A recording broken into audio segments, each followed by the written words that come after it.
Assalamualaikum warahmatullahi wabarakatuh. Selamat pagi pemirsa PAL TV, apa kabar Anda? Semoga hari ini Anda tetap dalam keadaan baik dan pastinya selalu semangat ya. Betul. Di program Halo Palembang menjumpai Anda pemirsa untuk edisi hari ini Sabtu 2 September 2023. Bersama saya Mal Zafira Dan saya Maruli Pandiangan, senang sekali hari ini bisa berjumpa kembali dengan para pemirsa PAL TV dimanapun Anda berada. Mungkin yang pagi ini masih kucek-kucek motor baru bangun atau yang masih nyium di bawang, Benar. yang sudah berusaha untuk mencari gesahan hari ini ya.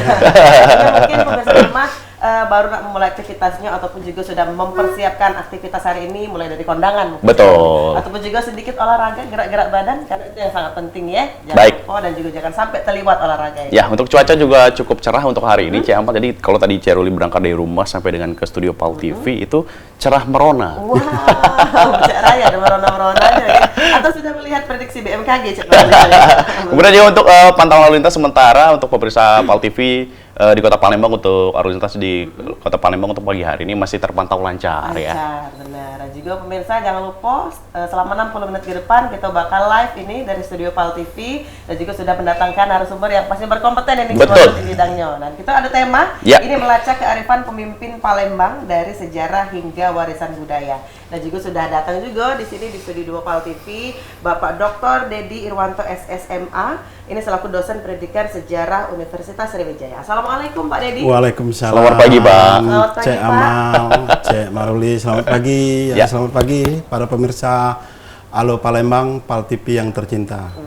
Sehat Pak ya? Alhamdulillah sehat. Pastinya. Ya, kalau dari rai-rai Pak Dedi ini kejingoan, ganteng, nggak kati utang. Saya deg-degan loh jadi. Iya, apalagi Bapak ini seorang dosen pendidikan sejarah ya. Betul. Dan juga pastinya sudah melihat juga flashback ini bagaimana sejarah-sejarah pemimpin yang dulunya memimpin di Kota Palembang. Ya, mungkin sebelum kita mengulik masalah pemimpin, Pak, sebuah kata Palembang, Venice from the East atau Venetia dari Timur, itu adalah sebuah simbol yang memang sudah terdengar mungkin sampai ke Eropa, sampai ke mana-mana sampai ke Eropa. Ya. Mungkin boleh sedikit ini Pak disampaikan apa dari istilah atau arti dari istilah Venice from the East. Mungkin pemirsa PAL TV ada masih banyak yang belum tahu apa itu Venetia dari Timur, seperti itu. Iya, pertama Palembang itu adalah kota tua, jadi kota yang paling tertua di Nusantara yang tidak ada kota lain yang berusia sampai ribuan tahun. Artinya sejak masa Sriwijaya, Palembang sudah menjadi sebuah kota. Nah, pada masa lampau, pertama yang menyebut Venetia dari Timur itu bukan orang Palembang, tapi para penulis-penulis Eropa yang kemudian di tulisan-tulisan mereka dipublish di jurnal-jurnal maupun artikel-artikel yang ada di Eropa. Dan itu tidak lain tujuannya, tulisan-tulisan itu ketika Palembang berkembang menjadi kota. Jadi pada tahun 1906, Palembang sudah menjadi sebuah kota otonom atau hementi tersendiri. Palembang ini di masa pemerintahan kolonial Belanda itu adalah kota keempat yang menjadi kota otonom. Jadi Palembang itu adalah kota keempat yang diciptakan atau dijadikan oleh Belanda menjadi kota otonomi tersendiri gitu. Jadi ketika muncul booming tentang kota, Palembang sudah menjadi kota otonom tersendiri, sehingga kemudian salah satu usaha pemerintah Belanda adalah mendatangkan para investor ke kota Palembang. Jadi investor itu sejalan dengan politik pintu terbuka diundang untuk menanamkan saham investasi ke Palembang. Nah, salah satunya adalah mereka mulai membranding. Jadi kota Palembang itu di branding dan menurut mereka branding yang paling tepat itu adalah Venetia dari Timur. Jadi karena Palembang itu sangat mirip dengan menurut mereka sangat mirip dengan Venetia yang ada di Roma gitu, sehingga yang ditonjolkan adalah sungainya. Palembang itu adalah kota 1000 sungai, bukan saja di Uluan tapi justru di kota Palembang sendiri, sehingga branding ini untuk mendatangkan para wisatawan yang kemudian menjadi investor. Nah, sehingga kemudian branding itu menurut pengamatan saya, kemudian menurut penelitian saya cukup berhasil, karena setelah itu kemudian banyak para investor yang menanamkan investasinya di Palembang, terutama di daerah-daerah uluan seperti perkebunan karet, perkebunan sawit, kemudian kopi yang besar-besar perkebunannya. Nah, sehingga perkebunan-perkebunan itu kemudian berdampingan dengan perkebunan masyarakat menjadi komoditas utama perdagangan di Kota Palembang pada waktu itu. Dan dari perdagangan inilah Kota Palembang kemudian bisa membangun dirinya sendiri. Oh, seperti itu. Kalau itu dari semasa kolonial Belanda. Kalau kita mundur sedikit, Pak, bisa dikatakan Keraton Kuto Gawang. Iya. Bisa dikatakan sebagai mungkin awal peradaban dari Kota Palembang. Iya. Ya, mungkin sedikit diceritakan, Pak. Ya, pertama Kota Palembang ini saking tuanya tadi, menurut saya gitu, memang ada semacam selalu ada semacam pergantian atau perpindahan pusat pemerintahan. Jadi awalnya pada masa Kesultanan itu memang di Keraton Kuto Gawang. Nah, karena Palembang ini makmur, jadi selalu diincar oleh VOC pada waktu itu, terutama lada yang ada di Pulau Bangka, yang sebetulnya milik Kesultanan Palembang. Nah, Belanda atau VOC pada waktu itu selalu ingin menjalin kerjasama. Pada awalnya lewat kontrak dijalin kerjasama, tapi kemudian dalam beberapa pergantian kontrak itu Sultan melihat bahwa kontrak dengan VOC itu bukannya menguntungkan, malah merugikan Kesultanan. Nah, sehingga kemudian pada waktu kontrak terakhir dengan VOC, ya, Sultan menolak, Pangeran Sidoeng Rejeng menolak kontrak itu, lalu kemudian Belanda menyerbu Palembang dan membumi anguskan, terutama Keraton Kuto Gawang. Nah, dari situ kemudian berpindah, pusat pemerintahan kita berpindah dari Kuto Gawang, kemudian ke Beringin Janggut, lalu kemudian ke Benteng Kuto Besak yang kita kenal sekarang ini. Jadi selalu ada usaha orang luar untuk menguasai Palembang karena kekayaan Kota Palembang yang disupport oleh daerah uluan. Jadi hampir seluruh support komoditas dari daerah uluan itu disuplai ke Kota Palembang, lalu dari Kota Palembang disuplai atau dialirkan ke mancanegara, sehingga Kota Palembang itu selalu terkenal sebetulnya di mancanegara menurut saya pada waktu itu. Ya, jadi mungkin masa VOC dulu kolonial Belanda tujuan utama mereka adalah mencari rempah-rempah. Ya, mencari rempah-rempah, ya, lada. Mencari keuntungan ya Pak untuk dirinya sendiri, tetapi tidak merugikan Kota Palembang. Ya. Juga sesuai lah ini Cek Maruli, Pak Dedi ini jadi sejarawan. Apal galau dari dulu. Kalau kita kaitkan nih Pak, kita masuk lagi nih. Kalau kita kaitkan dengan tema hari ini yaitu melacak kearifan pemimpin. Pada masa itu Kesultanan, bisa dikatakan seperti itu. Mungkin bagaimana peran pemimpin dalam sejarah Palembang yang telah berkembang dari masa ke masa. Nah, dari wali kota pertama Kota Palembang, Pak. Jadi betul ya, Cek Ruli gitu, Cek Amal gitu ya, bahwa terutama saat ini kita sedang tahun politik, artinya masyarakat kita mencoba mencari pemimpin yang ideal sebetulnya untuk Kota Palembang. Nah, dalam perjalanan waktunya sebenarnya Palembang itu sudah sejak masa kolonial sudah ada wali kota. Mungkin pemirsa juga belum banyak yang tahu. Kemudian sampai ke masa kini sebetulnya itu sudah puluhan wali kota yang pernah memimpin Kota Palembang. Nah, dalam catatan saya tentang penelitian sejarah saya melihat ada dua hal atau dua bentuk wali kota yang saya lihat. Pertama, mereka yang tercatat oleh sejarah. Yang kedua, mereka yang seperti terlupakan di dalam sejarah bahwa mereka pernah menjadi wali kota Palembang. Nah, saya lihat yang pertama yang tercatat oleh sejarah itu mereka yang berbuat banyak untuk Kota Palembang. Itu bukan saja di masa kini, tapi di masa kolonial mereka yang pernah memimpin Kota Palembang itu tercatat dalam sejarah sebagai pembangun Kota Palembang. Nah, menurut saya beberapa pemimpin kita dalam perkembangan akhir-akhir ini, apa yang sebetulnya kriteria pemimpin Kota Palembang. Jadi orang Palembang ini sebenarnya orang terbuka menurut saya, menurut pengamatan saya. Dia menerima siapapun pemimpin, dari manapun pemimpin. Tidak harus warga lokal Palembang. Tidak harus orang Palembang sendiri atau orang Ilir sendiri, tapi orang luar pun itu diakomodir. Termasuk para sultan, kan sultan-sultan atau pendiri Kesultanan Palembang itu sebetulnya kan dari Demak. Yang kemudian mereka hijrah ke Palembang, tapi mereka diterima oleh masyarakat. Nah, jadi saya lihat mungkin karena Palembang letaknya sebagai salah satu kota maritim walaupun jauh dari laut, tapi maritimnya sangat kuat, sehingga penerimaan terhadap orang luar itu cukup besar. Kita menerima siapapun juga kadang-kadang. Dan yang menarik seperti kata Pak Johan, setiap mereka yang kemudian datang dari luar, kalau mereka bisa beradaptasi dengan kota Palembang, ya mereka justru menjadi orang Palembang sendiri. Nah, kadang-kadang mereka yang tidak mampu melakukan adaptasi, kadang-kadang dengan sendirinya mereka tidak bisa lama tinggal di Palembang. Saya lihat kadang-kadang apa yang diomongkan Pak Johan juga saya amati. Kayak mohon maaf yang makan pempek gitu. Mereka yang pendatang yang hobi makan pempek dengan cuka, rata-rata lama tinggal di Palembang. Tapi yang tidak senang dengan pempek dengan cuka, rata-rata hanya sebentar tinggal di Palembang. Itu Pak, saya lihat. Iya, kadang-kadang. Artinya proses adaptasi itu.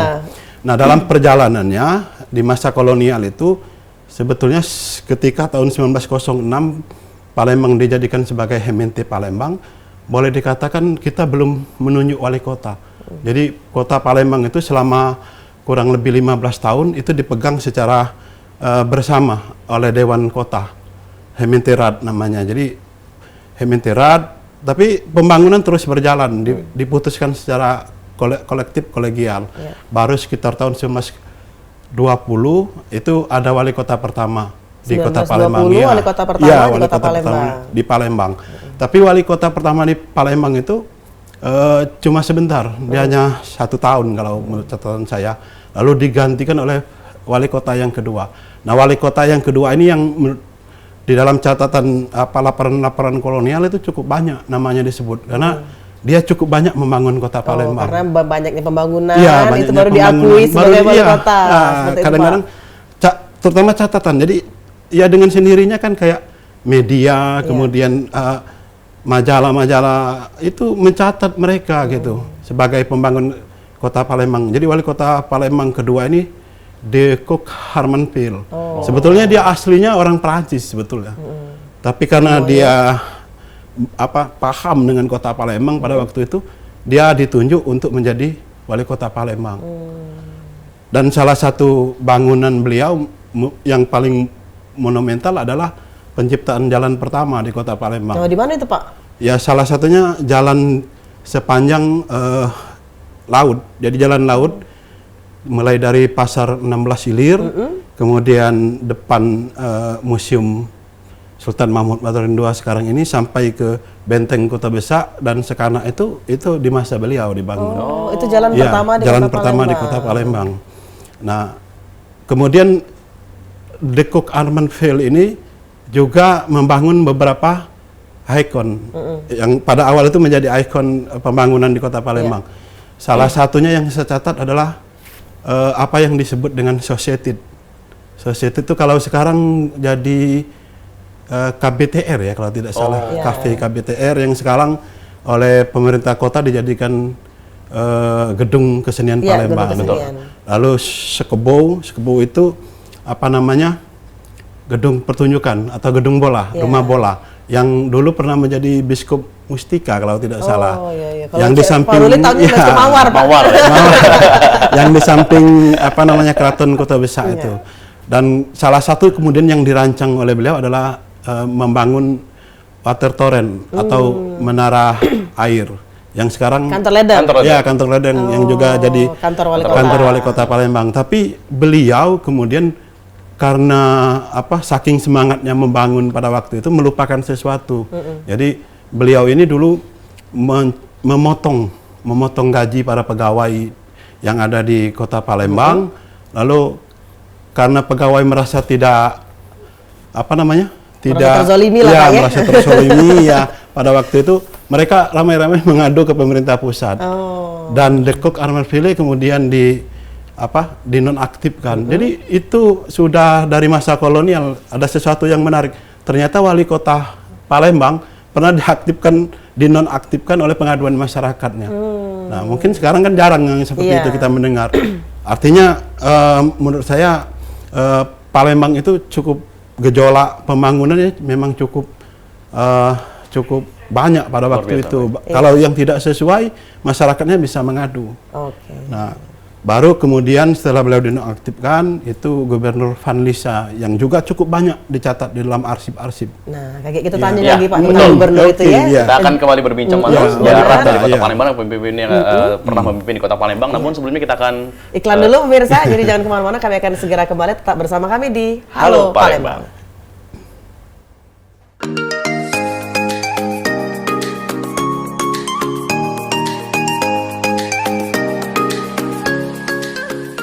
Terima kasih pemirsa PAL TV, Anda masih bersama kami di Halo Palembang, dan kita masih dengan tema melacak kearifan pemimpin Palembang dari sejarah hingga warisan budaya, dan juga masih dengan kita ini Bapak Dr. Dedi Irwanto SSMA selaku dosen pendidikan sejarah Universitas Sriwijaya. Ya, Pak Dedi, kemarin kita kembali menyambungkan dari obrolan kita yang sebelumnya, Iya. Pak Dedi ya, ini mengenai sejarah dengan pemimpin. Nah, setiap pemimpin pasti memiliki gaya kepemimpinan yang berbeda, dari kesultanan, kemudian dari kolonial. Kemudian kita mulai beralih ke masa kemerdekaan. Masa kemerdekaan. Di kemerdekaan mungkin ada wali kota Palembang yang ada Bapak Raden Hanan, kemudian Iya. Pak Salim yang sempat memimpin sebentar, kemudian Mr. Sudarman Ganda Subrata dan juga era Abu Samah. Itu beberapa nama wali kota yang memang di awal-awal kemerdekaan, Pak ya. Iya, Nah, betul. mungkin dari 3 masa, dari kesultanan, kemudian dari Belanda ya. kolonial ya, masa kolonial, Belanda. kemudian udah masa kemerdekaan, itu pasti memiliki gaya masing-masing. gaya masing-masing Style dan masing-masing. sistem pemerintahan. Nah, mungkin perbedaan dari sistem pemerintahan yang cukup signifikan mungkin bisa diceritakan, Pak. Ya, mungkin di masa kesultanan, Sultan di Palembang, walaupun berkedudukan di Palembang, tapi untuk seluruh masyarakat yang ada di Sumatera Selatan pada waktu itu. Jadi Kesultanan Palembang itu bukan saja di Palembang, tapi juga untuk pemerintahan di Sumatera Selatan atau di Sumatera Selatan saat ini. Yang jelas para sultan walaupun kepemimpinannya merupakan pewarisan, jadi dari secara genealogis dari ayahnya kemudian ke anaknya, kemudian ke cucunya lagi. Yang jelas pemimpin di masa kesultanan itu mereka punya segalanya. Maksud saya secara akseptabilitas ya mereka memang diterima oleh masyarakat pada waktu itu. Kapabilitasnya, kompatibilitasnya itu tidak diragukan lagi. Dan juga di masa kolonial juga. Masa kolonial ketiga hal itu juga tidak menjadi masalah. Cuma menjadi persoalan ketika di masa pasca kolonial menurut saya. Karena di pasca kolonial wali kota itu pertama memang mencerminkan. Jadi pemilihan itu banyak mencerminkan kepentingan-kepentingan yang ada di masyarakat pada waktu itu. Salah satu contoh yang menarik ketika Raden Adnan ditunjuk menjadi wali kota pertama di Kota Palembang. Jadi kalau dalam beberapa catatan sejarah saya lihat dulu pernah juga ada sebuah perdebatan apakah Palembang itu harus dipimpin oleh orang di luar Palembang atau diambil dari masyarakat Palembang pada waktu itu sendiri. Karena pertama ada ketakutan, misalnya pada waktu itu ada 2 golongan, memang ada golongan bangsawan, mereka yang masih punya riwayat dengan kesultanan. Kemudian ada yang mereka ini memang golongan-golongan pendatang, jadi orang-orang pendatang yang menggerakkan Palembang di masa kolonial kemudian sampai ke masa kemerdekaan itu. Nah, sehingga kemudian pada waktu itu beberapa pemimpin kita bermusyawarah sebetulnya. Yang paling punya peranan besar pada waktu itu adalah Dr. Akagani. Beliau kemudian yang meminta di quorum pada waktu itu supaya Raden Adnan diterima menjadi pemimpin pada waktu itu. Dan salah satu kebesaran dari Raden Adnan ini sebetulnya beliau itu adalah bangsawan. Jadi bangsawan, masih keturunan ke-6. Beliau masih keturunan ke-6 dari Sultan Abdurrahman. Jadi Sultan pertama Palembang, beliau adalah keturunan ke-6. Dan tetapi beliau itu memiliki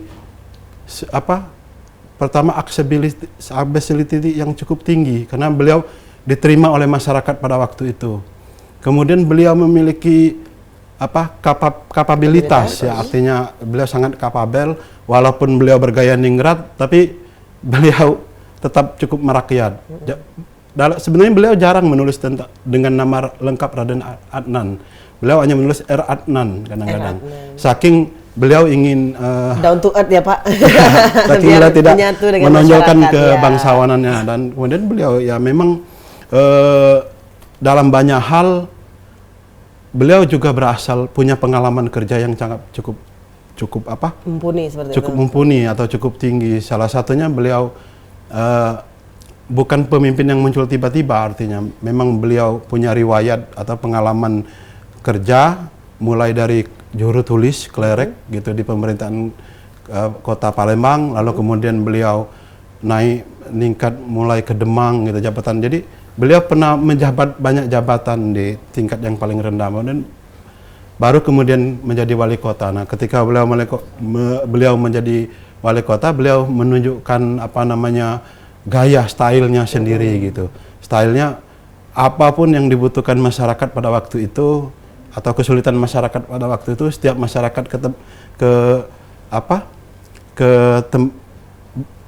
meminta aspirasi atau masyarakat mengeluhkan sesuatu, ya beliau siap membantu. Bahkan beliau banyak mengucurkan dana sendiri, dana pribadi. Dan yang satu hal yang memang saya catat gitu dari wali kota yang memang besar ya, artinya tercatat dalam sejarah itu, ya mereka menghindari untuk berbisnis secara pribadi atau keluarga. Itu agak berbeda dengan pemimpin saat ini menurut saya. Jadi kebanyakan pemimpin-pemimpin yang hebat itu memang dia tidak berbisnis. Tidak berbisnis. Iya, untuk kepentingan pribadi. Bahkan untuk anak-anak kemudian keluarganya itu tidak diberi tidak diberi space untuk tidak diberi privilege ya Pak untuk privasi untuk menjabat atau memegang organisasi-organisasi tertentu yang kalau menurut saya kalau wali kota pada waktu itu cukup banyak bisa menempatkan keluarganya dia, tapi beliau tidak melakukan itu. Benar, dari sisi profesionalnya dia terus menjalankan ya Pak ya, wali kota ya wali kota. Kalau keluarga ya berusaha dewek seperti itu bisa dibilang ya Pak. Ya, style itu yang menurut saya agak atau gaya kepemimpinan seperti itu yang menurut saya ya yang jarang ditemukan sedikit bertolak belakang dengan pemimpin saat ini gitu. Oh, jadi gaya kepemimpinan dulu itu memang ngeluar ke duit pribadi. Iya. Sekarang duit negara untuk pribadi ya. Kebanyakan seperti itu ya Pak ya. Mereka cukup arum gitu namanya. Iya, cukup arum gitu ya. Sekarang. Berarti fokus memang untuk mensejahterakan masyarakat, bangun masyarakat, banyak ya. Pak ya. Benar. Nah, kalaupun dari pemimpin sekarang Pak, bagaimana pemimpin sekarang ini mengangkat kembali kearifan lokal yang ada di Kota Palembang? Ya, saya pikir itu sangat penting gitu. Jadi pertama gaya-gaya kepemimpinan itu dia harus punya pengalaman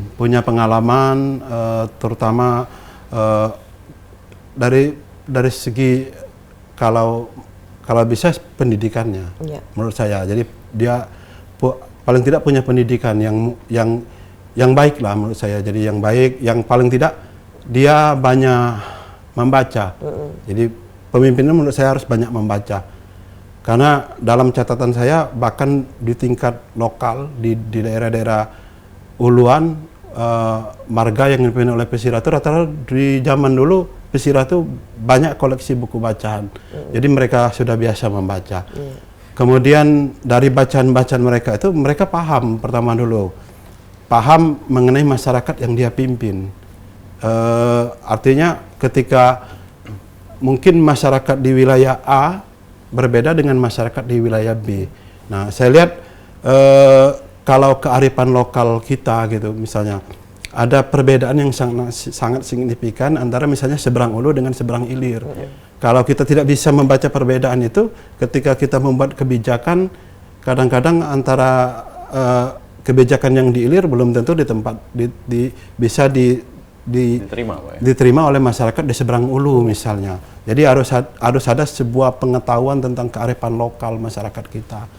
Kemudian kenapa pentingnya pemimpin saat ini menurut saya untuk mengetahui, untuk paham tentang kearifan lokal di Kota Palembang, karena saya berdasarkan pengamatan saya dan juga tulisan penelitian saya, sebetulnya banyak kearifan lokal yang ada di Kota Palembang ini yang bukan saja berada di ambang kepunahan, bahkan sudah banyak tidak diketahui oleh anak-anak muda. Terlupakan ya Pak, bisa terlupakan. dibilang. Padahal kearifan lokal atau budaya-budaya itu sangat penting gitu untuk diangkat kembali supaya Palembang ini paling tidak punya ciri khas dalam bidang budaya.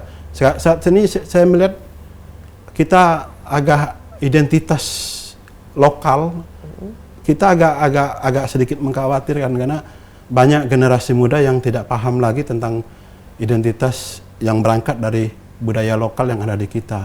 Salah satu contoh yang menarik menurut saya misalnya wayang Palembang, Dul Muluk, kan itu bukan saja seni pertunjukan tapi banyak mengandung kearifan-kearifan lokal, terutama tentang yang dilekatkan dengan salah satu kearifan lokal di Kota Palembang dalam bidang religi, dalam bidang agama, dalam Islam gitu.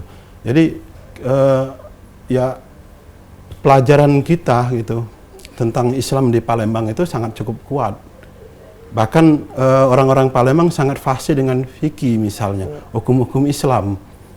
Ya dalam bertingkah laku misalnya orang Palembang itu selalu sesuai dengan fikih, sesuai dengan ajaran Islam. Nah, menurut saya ini yang agak mulai hilang di masyarakat kita. Sehingga ya tindak kita tuh jarang cukup boleh dikatakan agak kurang selaras dengan misalnya agama. Nah, oleh karena itu menurut saya pemimpin ke depan itu ya harus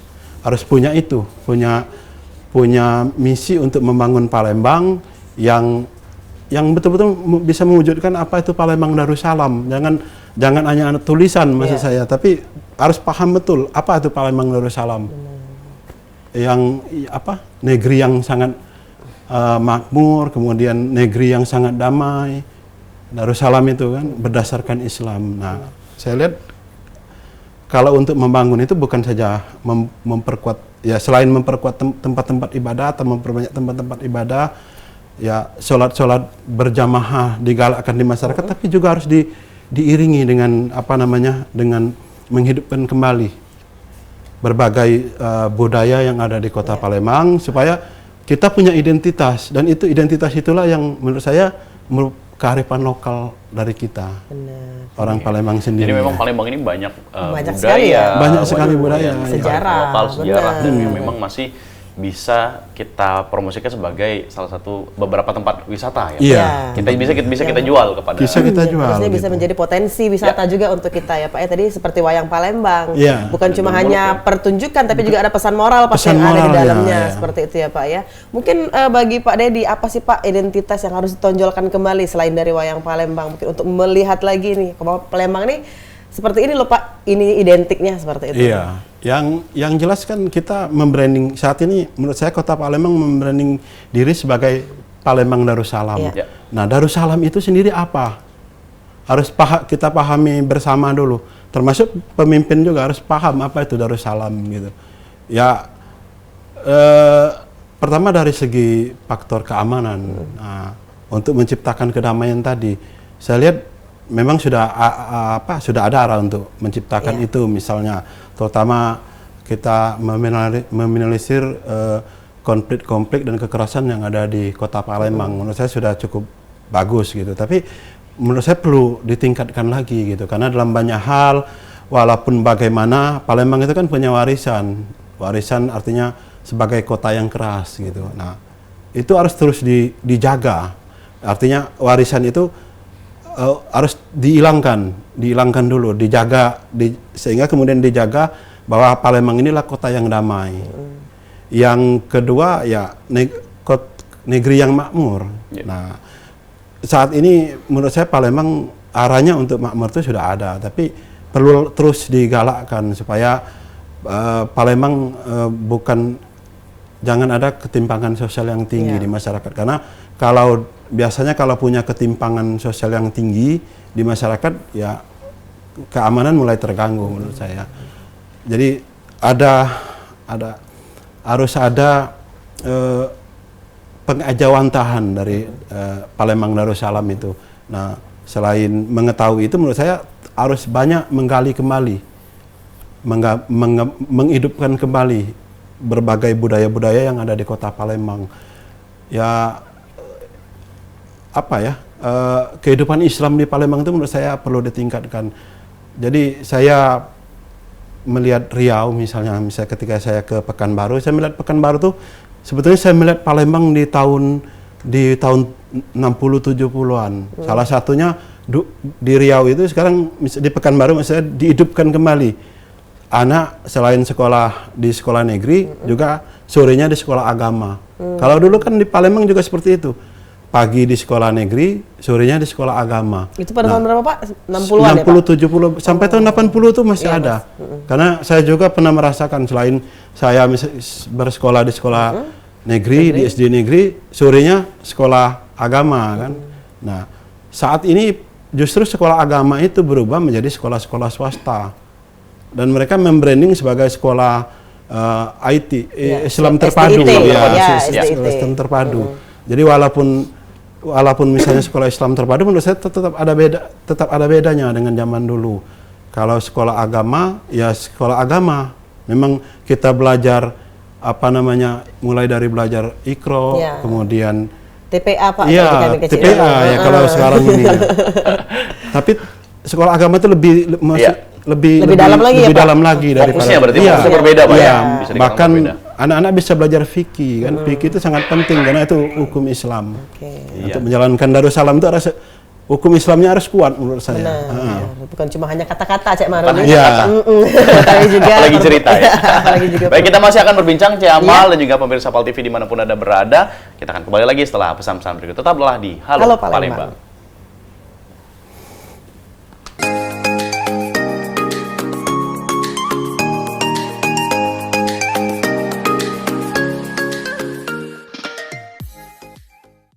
Terima kasih pemirsa Pal TV, Anda masih bersama kami di Halo Palembang dan kita sudah di segmen terakhir Cik Ruli. Segmen terakhir. Tapi masih ada nih informasi yang bakal kita sampaikan untuk pemirsa di rumah dan juga pemirsa di rumah mungkin sudah ada nih ide anak mana ya hari ini sudah ada ya Pak ya. Atau mungkin sudah mandi kali ya. Sudah mandi dari tadi masih untuk mato, sekarang sudah mandi dan sampai segmen ini terakhir KG tetap saksikan Halo Palembang. Betul. Pemirsa. Nah, kita masih ingin kembali berbincang nih dengan Pak Dedi, sejarawan yang hadir di hadapan kita pada hari ini. Ini masih kita bahas mengenai sosok pemimpin Pak. Mungkin pemimpin itu punya fokus masing-masing. Kita bahas masalah mulai dari era kemerdekaan Pak. Fokusnya mungkin lebih ke pembangunan infrastruktur. Demikian mungkin salah satu pemimpin yang mungkin melekat di ingatan Bapak yang cukup memiliki kontribusi untuk Kota Palembang. Bisa diceritakan? Kalau saya catat ya memang ada beberapa pemimpin kita yang punya konsep pembangunan yang cukup visioner. Salah satunya menurut saya adalah Pak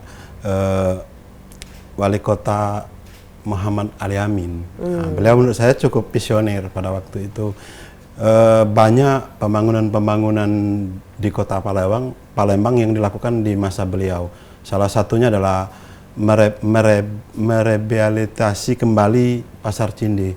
Jadi mungkin juga banyak yang tidak tahu bahwa Pasar Cindi itu dibangun di masa kolonial, sekitar tahun 1838. Dan Pasar Cindi itu lebih dulu dibangun dibandingkan dengan Pasar Johar yang ada di Semarang. Jadi ada banyak yang salah menurut saya menjelaskan itu. Seolah-olah Pasar Cindi itu mencontoh Pasar Semarang, padahal Pasar Semarang lah yang sebetulnya mencontoh Pasar Cindi. Dan Pasar Cindi itu memang pada waktu masa revolusi fisik, terutama perang 5 hari 5 malam, ya cukup memprihatinkan karena salah satu sasaran perang itu di depan Pasar Cindi, sehingga Pasar Cindi itu sempat terbengkalai dalam jangka waktu yang cukup lama. Lalu kemudian Wali Kota Ali Amin membangunnya kembali di masa beliau sekitar tahun 1958 itu. Nah, orang hanya mengerti yang dibangun tahun 58. Padahal itu sebenarnya adalah renovasi dari Pasar Cindi yang sudah ada di masa kolonial. Jadi beliau banyak membangun menurut saya bangunan-bangunan yang monumental juga. Salah satunya adalah menciptakan perumahan di Sekip gitu. Jadi Sekip itu adalah contoh perumahan model perumahan percontohan yang sebetulnya diterapkan di Kota Palembang. Sekip bendung itu ya Pak? Jadi ada perumahan, ada bendungan gitu kan. Karena Palembang itu di bawah rata-rata di bawah sungai. Iya, dikhawatirkan banjir gitu kan. Tapi itu hilang di masa sekarang kan, perhatian pada lingkungan itu hilang gitu. Untuk membangun perumahan-perumahan juga ya kita khawatir mungkin beberapa puluh ke depan ketika misalnya perubahan iklim ya Palembang kembali terendam air. Nah, beliau itu sudah mencontohkan sebetulnya dengan membangun daerah Sekip. Nah, sayangnya setelah beliau Sekip itu diperluas lagi, dan menurut catatan saya apa yang dibangun beliau di awal di Sekip Bendung itu Sekip-sekip yang berikutnya tidak mengikuti konsep lingkungan. Sudah beda kan, sehingga Sekip itu dikenal sebagai daerah banjir saat ini. Karena tidak memperhatikan saluran air tadi tidak Pak, memperhatikan seperti yang dilakukan oleh Wali Kota Ali Amin menurut saya.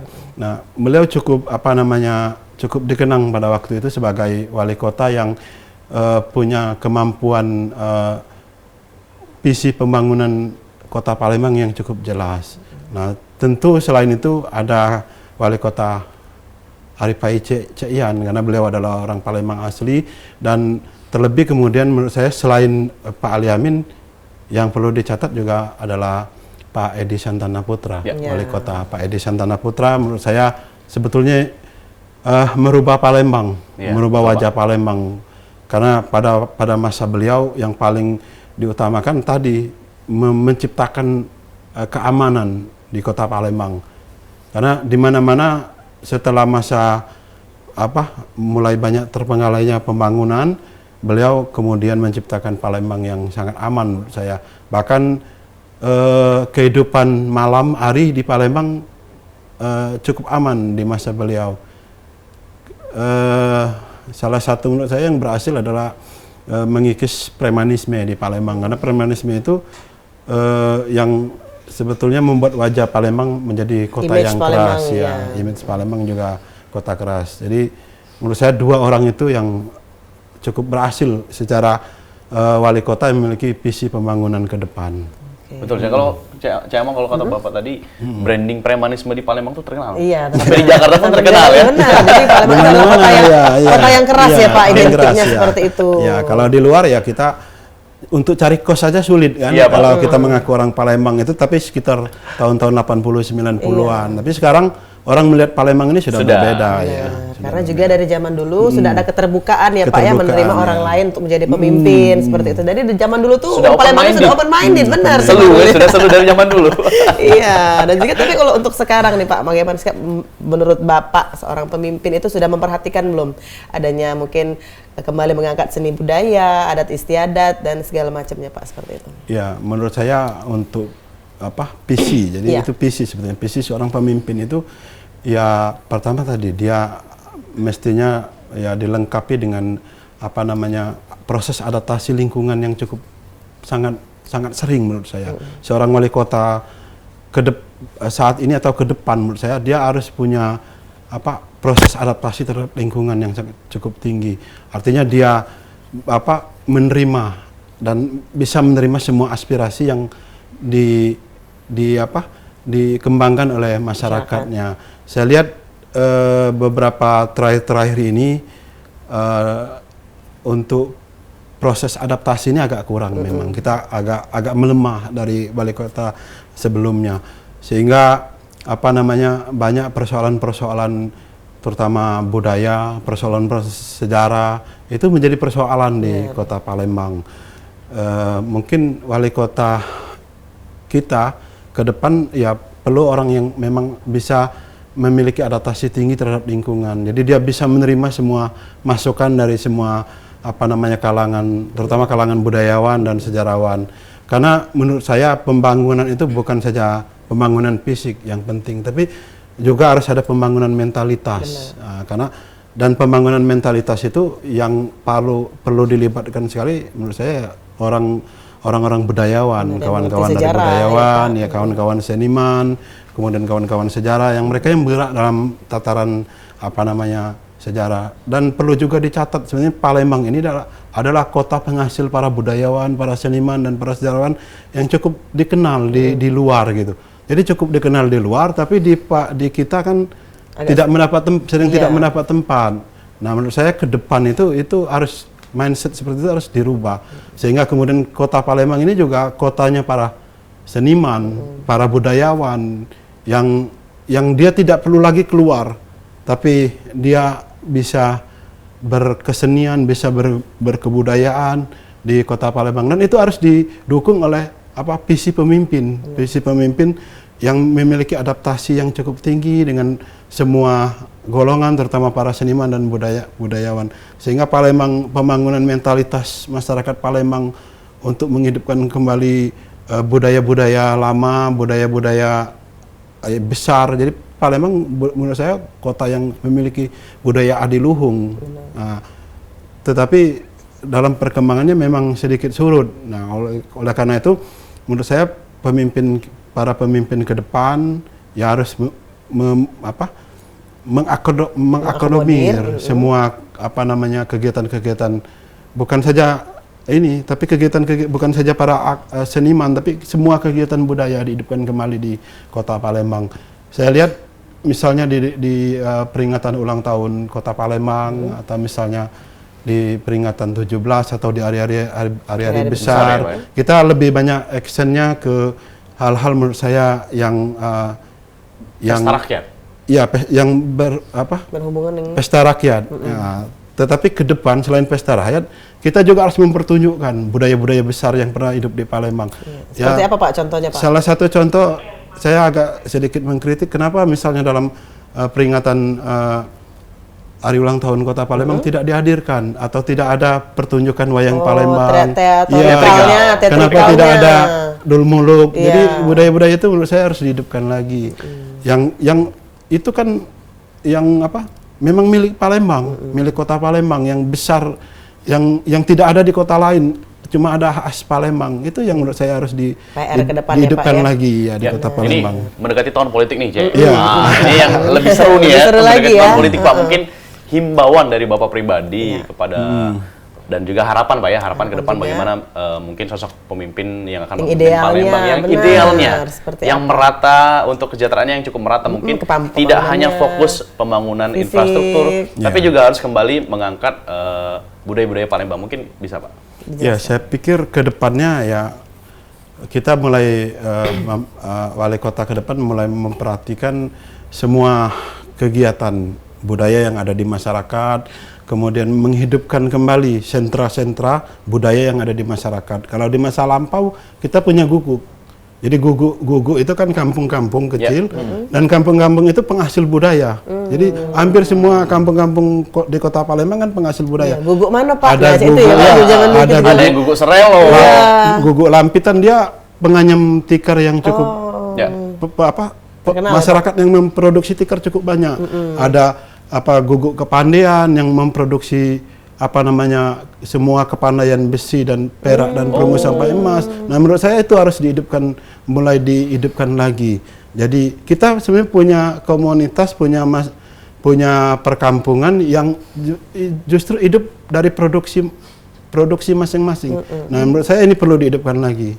Termasuk ya ada sentra-sentra di mana kita perlu membuat pemetaan. Jadi pemimpin ke depan menurut saya perlu membuat pemetaan di mana Kampung Dul Muluk. Nah, di situ dihidupkan lagi di mana Kampung Wayang Palembang. Zonasinya ya, Pak ya. Zonasinya. Pemetaan ya. Ya, jadi menurut saya sudah bagus, sudah ada misalnya kampung kuliner kita, sudah ada kampung songket. Sentra songket. Ya, tapi itu menurut saya perlu diperbanyak lagi supaya kehidupan budaya, kemudian kearifan lokal di Palembang menurut saya lebih bisa ditingkatkan lagi, lebih bisa tinggi lagi, dan lebih bisa bergolak lagi. Jadi tidak aja pada event-event tertentu saja, tapi besar. Setiap hari kita punya produksi tentang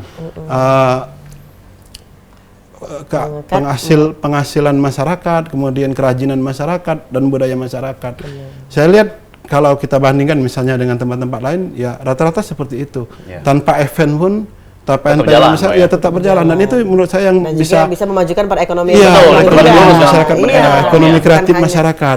Bukan hanya sekedar momen-momen aja yang dimanfaatkan, yang menghasilkan rupiah, tapi memang akan menjadikan itu suatu penghasilan yang tetap, yang aktif ya Pak ya untuk masyarakat. Betul ya.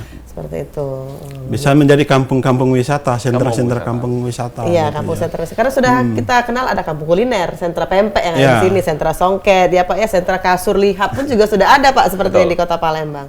Dan juga semoga ke depan menjadi PR lah untuk pemerintah di Kota Palembang, menjadi pemikiran lagi ya, aspirasi juga untuk ke depannya, dan kita ucapkan terima kasih. Terima kasih untuk Pak Dedi, Ya. Bapak Dr. Dedi Ya. yang sudah memberikan informasi yang edukatif pastinya untuk pemirsa di rumah, dan juga pastinya semoga bermanfaat informasi kita hari ini. Dan juga pemirsa jangan lupa terus saksikan Halo Palembang setiap hari dari jam 9 sampai dengan jam 10 hanya di PAL TV Memang Punya Kita. Akhir kata saya Amal Zafira. Dan aku Chairuli. Pamit undur diri. Wassalamualaikum warahmatullahi wabarakatuh. Sampai jumpa. Jangan